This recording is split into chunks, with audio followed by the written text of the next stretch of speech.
মাঠে নেমেছে সেনাবাহিনী। প্রকৃতি যেন রুদ্রমূর্তি ধারণ করেছে, যার নিচে তলিয়ে যাচ্ছে চট্টগ্রামের বিস্তীর্ণ জনপদ। টানা ভারী বর্ষণ, পাহাড়ি ঢল আর জোয়ারের পানির অগ্রাসনে পানিবন্দী হয়ে পড়েছেন অন্তত 8,67,000-এর বেশি মানুষ। একটি উপজেলা এখন বিচ্ছিন্ন দ্বীপ। চট্টগ্রামের সাতকানিয়া, লোহাগাড়া, চন্দনায়, সুবাসখালী এখন পুরোপুরি পানির নিচে। ঢোল ও সাঙ্গু নদীর পানি বিপদসীমার উপর দিয়ে প্রভাবিত হয়ে লোকালয়ে হানা দেওয়ায় রান্নার চুলা থেকে শুরু করে বিছানাপত্র সব পানিতে ভাসছে। বন্যা কবলিত দুর্গত এলাকাগুলোতে দেখা দিয়েছে তীব্র খাদ্য ও বিশুদ্ধ পানির সংকট। এই ভয়াবহ পরিস্থিতির মোকাবেলায় বেসামরিক প্রশাসনকে সহায়তা করতে জরুরি ভিত্তিতে মাঠে নেমেছে বাংলাদেশ সেনাবাহিনী। সেনাবাহিনীর সদস্যরা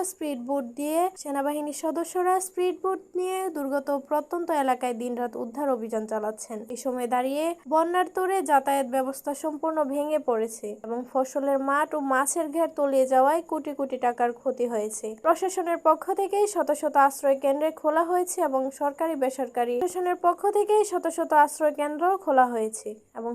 বেসরকারি উদ্যোগে শুকনো খাবার ও জরুরি ওষুধ বিতরণ করা হলেও তা প্রয়োজনের তুলনায় বেশ অপর্যাপ্ত। চট্টগ্রামের এই ভয়াবহ বন্যায় ক্ষতিগ্রস্ত লাখো মানুষের পাশে দাঁড়াতে আমাদের সবার এখন কী ভূমিকা নেওয়া উচিত বলে আপনি মনে করেন?